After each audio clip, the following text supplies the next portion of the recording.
नमस्कार। ब्रिज विहार resident Facebook page में आपका बहुत बहुत स्वागत है।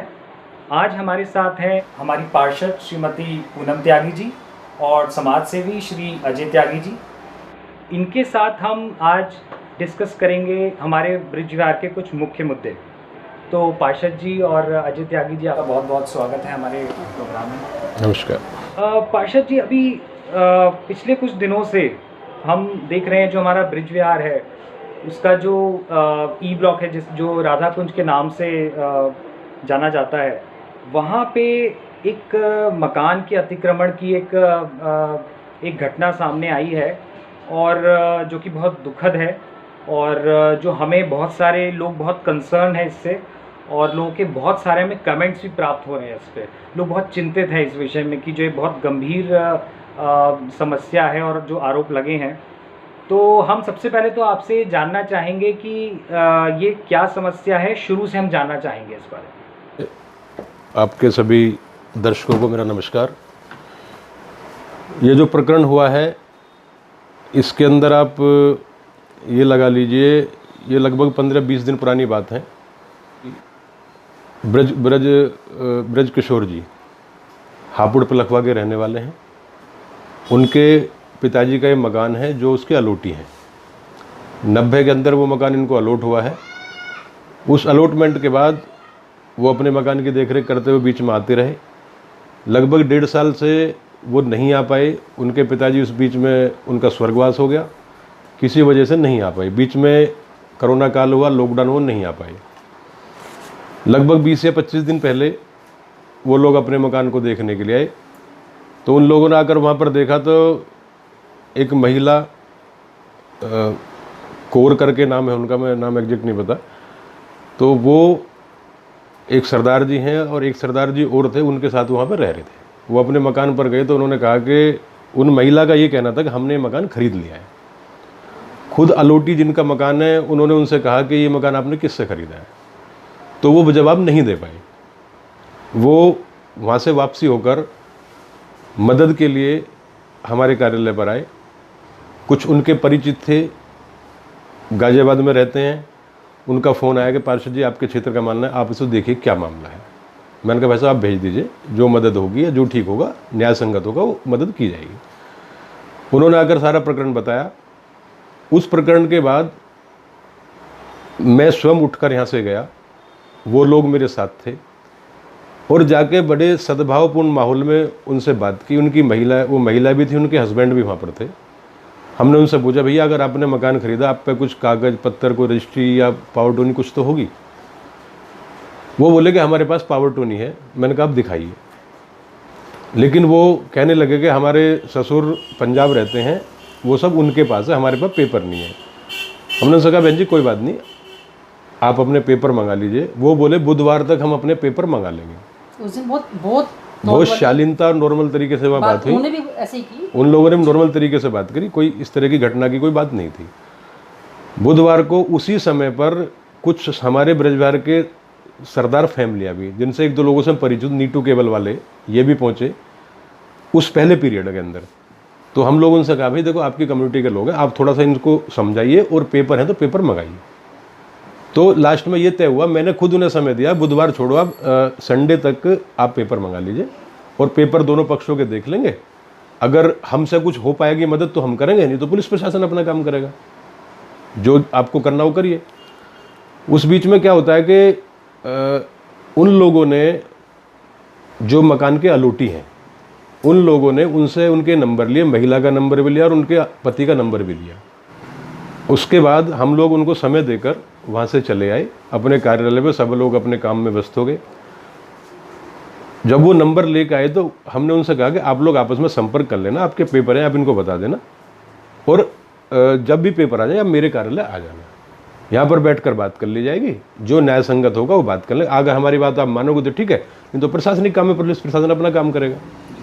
ये सब चीज़ होने के बाद जब अगला हफ्ता आ गया, उन लोगों ने बुद्ध प्रकाश जी के फ़ोन उठाने बंद कर दिए, नंबर ब्लॉक कर दिए, फ़ोन उनसे मतलब संपर्क नहीं करा, ना बात हो पाई। उसी संडे को मैंने नीटू केबल वालों जी को उनको बुलाया, उनसे बात करी। तो वो महिला और वो उनके आदमी तो फ़ोन उन लोगों ने उनके भाई को फ़ोन करा। तो जो नीटू केबल वालों का कहना है, मेरे सामने की बात नहीं, उन्होंने जो मुझे आकर बताया कि वो तो भाई साहब मेरे से बदतमीजी कर रहे हैं कि आप मेरा मकान खाली कराओगे, इस तरह की बातें कर रहे हैं। सब लोग यहाँ बैठे हुए थे, नीटू केबल वालों को मैंने यहाँ बुलवाया, उन्होंने मुझे ये बात बताई। तो हम सब लोग कह रहे भाई एक बार चल के देखते हैं। सभी लोग वहाँ चले गए, बल्कि मैं नहीं गया, वो लोग गए। मेरा एक काम चल रहा था पार्क के अंदर साफ़ सफाई का। मैंने कहा आप लोग चलिए, आप बात करो, मैं आता हूँ। जैसे ही मैं पार्क में पहुंचा, पार्क का काम दाम देख रहे तो वहाँ एकदम हल्ला गुल्ला हुआ, शोर शराबा शुरू हो गया। वो महिला ज़ोर ज़ोर से चिल्ला रही थी। वो 70-75 साल के बुजुर्ग जिनसे वो बदतमीजी कर रही थी। मैंने जाकर उनको बोला, भाई एक सामाजिक प्राणी होने के नाते या किसी को भी मदद करनी चाहिए। अगर हम पड़ोस में खड़े तो वहाँ पर अगर कोई झगड़ा हो रहा है, फसाद हो रहा है, तो हम उसको रोकना चाहिए। उसी नाते मैं वहाँ पर गया। मैंने उन महिला से बोला, बहन जी आप किस तरह की बातें कर रहे हो, आप किस तरह की बदतमीजी कर रहे हो? बुजुर्ग हैं, आपके पेपर की पहले बात हुई थी, अगर आपके पास है तो बताइए, नहीं तो कोई बात नहीं है, ये चले जाएंगे, पुलिस में कंप्लेंट करेंगे, कहीं भी करेंगे। आप इस तरह का व्यवहार क्यों कर रहे हो? ये सब प्री प्लान था। मुझे भी गाली गलौज करी गई। जब मैं उनको ये बोला तो उन्होंने सीधा मेरे कॉलर पे हाथ डाला और मेरे साथ ही बदतमीजी करने का प्रयास किया गया। जी, इस विषय में काफ़ी एक वीडियो वायरल हुआ है जिसमें वो आपको अभद्र टिप्पणी और धक्का देते हुए देखी जा रही है। हाँ, मेरे ऊपर उन्होंने वीडियो में गलत आरोप भी लगाए हैं। वो वीडियो कोई भी व्यक्ति देख सकता है, सबने देखा है। महिला मेरे ऊपर किस तरह बदतमीजी, उन्होंने अंग वस्त्र उतार कर फेंका और मेरे पीछे दौड़ी। मैंने तुरंत ही चौक इंचार्ज साहब विपिन कुमार को फ़ोन करा, बराबर में चौकी है। पुलिस तत्काल वहाँ पर आई। 1-2 मिनट के अंदर का ये एपिसोड था। पुलिस वहाँ पर आ गई। हम लोग उन लोगों को बोला, भाई साहब आप थाने लेके चलिए, ये महिला बदतमीजी कर रही है। उनका एक अलग एजेंडा था, मुझे जो लगा वो सेट था। वीडियो भी उन्होंने बनाई, पता नहीं क्या उनका सेट एजेंडा था कि इस केस को दूसरे मोड़ना चाहते थे या क्या कारण था। कौन लोग उनके पीछे थे, मैं इसमें किसी का नाम भी नहीं लूँगा, कौन उनके पीछे हैं, क्या गैंग है। ये सब होने के बाद हम थाने आए। थाने भी यही सवाल चौक इंचार्ज साहब ने उनको बोला, आप अपने पेपर दिखाइए। उन्होंने एक फर्जी टाइप पावर टोनी चौक इंचार्ज साहब को दिखाई, जिसमें 10 जगह कटिंग हो रखी थी। अच्छा। और जैसे कि आप किसी का ओरिजिनल पेपर लेकर फोटो कॉपी के ऊपर लिख देते ना, इस तरह की कटिंग उसके ऊपर थी। जिनसे उन्होंने पावर टोनी करा रखी है, वो व्यक्ति मकान में कहीं इन्वॉल्व ही नहीं है। गलत नाम की पावर टोनी है, एक कागज से हम दिखाने के लिए, उसमें कुछ भी नहीं है। फिर भी हम लोगों ने उनसे कहा, जब पुलिस में केस आ गया, मगर इंचार्ज साहब आप इसको देखिए और इनके पेपर मंगाइए। हम आज भी, उस दिन भी मैं उनको बोल गया, अगर हो सकता है इनको किसी ने महिला को गलत तरीके से फंसाया हो, किसी को गलत तरीके से बेच दिया हो, तो इनकी मदद करी जाएगी। ऐसा नहीं है कि हम इनके साथ आए तो इन्हीं की मदद होगी, इनकी भी मदद हो सकता है किसी गैंग ने इनको गलत तरीके से बेच दिया। ये सब होने के बाद हम लोग चौकी से आ गए। चौकी से आने के बाद उस वीडियो को वायरल करा गया। गलत तरीके से एक दुष्प्रचार करा गया उस चीज़ के कि पार्षदपति वह कब्जा छुड़वाने गए हैं या कब्जा दिलवाने गए हैं, ऐसा कुछ नहीं था। पुलिस प्रशासन का काम है, कोर्ट कचहरी का काम वो अपने आप देखा जाएगा। हम तो एक सामाजिक नाते होने के नाते और आगे भी जाएंगे। अगर किसी की पीड़ा है तो हमें जाने में कोई गुरेज नहीं है, बिल्कुल जाएंगे। ये सब प्रकरण हुआ। उसके बाद पुलिस ने सारी चीज़ की इंक्वायरी करते हुए, पुलिस ने उनको कई बार बुलाया। सीओ साहब भी इन्वॉल्व हुए केस के अंदर, सीओ साहब ने बुलवाया। वो अभी तक अपने कोई पेपर नहीं दिखा पाए। मजबूरन पुलिस को उनके ऊपर एफआईआर दर्ज करनी पड़ी। एफआईआर के अंदर 9 धाराएं उनके ऊपर लगाई हैं पुलिस ने, 447, 448, 420, 467, 468, 471, 384, 504 और 506 इन धाराओं के अंदर पुलिस ने केस दर्ज किया हुआ है उनके ऊपर। जी। इस पे लिखा भी है सीआरपीसी। हाँ, ये लिंक रोड थाने में रिपोर्ट दर्ज है उनकी। जी। अभी तक भी वो कोई पेपर नहीं दिखा पाए हैं। हमारे तो हाथ से चला ही गया क्योंकि पुलिस का मैटर है। पुलिस अब अपना काम कर रही है इसके अंदर। बहुत लोगों ने, हमारे राजनीतिक मित्र भी थे, कुछ वीडियो को वायरल भी करा। वायरल करके एक गलत छवि पेश करने का प्रयास किया गया, जबकि हम लोगों ने एक सहानुभूति के नाते, किसी का कब्जा होगा, कम से कम अगर मेरी जानकारी मैं बर्दाश्त नहीं कर पाऊंगा। किसी भी व्यक्ति की जीवन भर की पूंजी होती है वो मकान बनाना, सपना होता है एक व्यक्ति को मकान बनाए, उसको कोई गलत तरह के लोग उस पर कब्जा कर लें। अब जो पता लग रहा है इस मामले में, जो और वीडियो वायरल हुआ, बहुत लोगों के फ़ोन मेरे पास आए, क्षेत्र और बाहर से फ़ोन आए। ये एक सक्रिय गिरोह है जो लोगों से पता लग रहा है। ये पहले भी एक रौनक करके परिवार है, वो परिवार चंद्रनगर में उनका निवास है। अब वो गुड़गांव रहते हैं और सरदार फैमिली है वो। इनकी गरीबी को देखते हुए गुरुद्वारे में इनसे मुलाकात हुई होगी कभी, उन्होंने अपने ऊपर के 2 कमरे इनको दे दिए। अच्छा। 4,000 6,000 किराए पे जो भी दिया होगा, उसके अंदर ये कब्जा करके बैठ गए। उसके बाद एक किराया नहीं दिया, साल 1.5 साल उनको परेशान करा, उन्होंने कैसे कैसे खाली करा, और उनके ऊपर इन्होंने उल्टा केस डाला कि हमने इनसे पैसे लेने हैं। वो रौनक हैं, वो मेरे संपर्क में हैं, वो हर मदद के लिए तैयार हैं कि जो भी मदद होगी। एक और कहानी हुई है इनकी जो पता लगा है, B142 कोई दुकान है, 42 या 46 कोई दुकान, B142 मकान मालिक है, वो भी सरदार फैमिली, उनके बच्चे बाहर रहते हैं। वही पार्षद जी, जैसे कि ये हमारे पास ये पूरा कटिंग है जो हमें प्राप्त हुई है, अलग अलग जो दैनिक जागरण है, हिंदुस्तान है, इसमें लिखा है कि 5 लाख रुपए की फिरौती वगैरह मांगी गई है।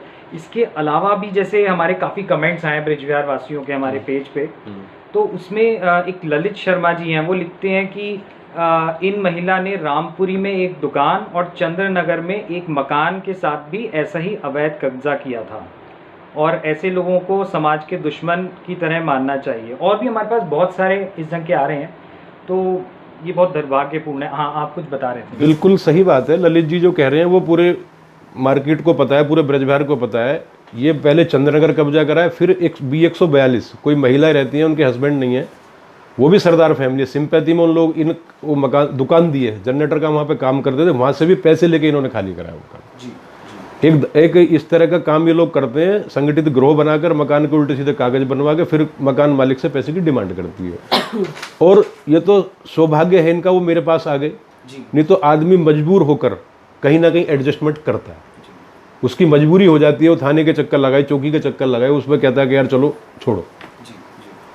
तो पार्षद जी, जैसे क्षेत्र की जनता इस विषय में, जो मैंने पर्सनली देखा है हम लोगों ने, तो बहुत चिंता है लोगों को कि इतनी, जो आपने बताया कि इतनी मेहनत से पूंजी कमा के इंसान जो है ये घर खड़ा करता है, और ये लोग उसकी फर्जी कागज पावर ऑफ अटॉर्नी बना देते हैं। और ऐसी बात भी आ रही है कि बिजली के कनेक्शन से रिलेटेड भी कुछ ये करते हैं। तो ये सारा जो चीज़ें हैं, मतलब इसको देखने वाला कोई नहीं है, ये तो फिर ऐसे सभी के साथ खतरा हो सकता है। और लोग, मैं आपको दिखाता हूँ, हमारे पास ये करीब इस विषय पे 100 से ज़्यादा हमारे कमेंट्स आए हैं। लोग बहुत ज़्यादा चिंतित हैं इन सब चीज़ों में। लोगों में एक तरीके का डर बना हुआ है कि आज जो किसी के साथ हो रहा है, कल हमारे साथ भी हो सकता है। ये समाज बहुत मतलबी हो गया है, और अलग अलग तरीके के मकान पर, फ्लैटों का लावारिस पड़े मकानों पर कब्जा ब्लैकमेलिंग करने का तरीका है। सुभाष जैन जी लिखते हैं कि तुरंत इस पर कार्रवाई होनी चाहिए, वरना ये ट्रेंड हो जाएगा और हर कोई जो है कब्जा ऐसे करना शुरू कर देगा। तो ये कहीं ना कहीं जो ये विभाग हैं, जहाँ बिजली के बिल बनाए जा रहे हैं, पावर ऑफ अटॉर्नी नकली बनाई जा रही है, तो ये क्या है? ये बड़ा चिंता का विषय दिखता है।